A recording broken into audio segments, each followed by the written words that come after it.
Do you really know what's inside you? Test your anatomy IQ now. First one, let's go.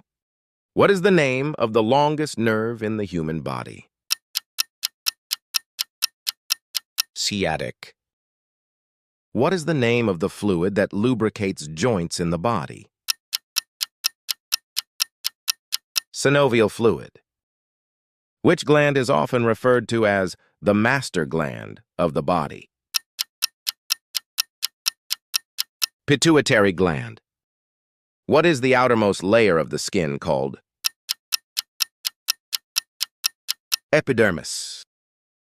Which of the following is not a type of blood vessel? Tendon. Which organ is responsible for producing red blood cells? Bone marrow.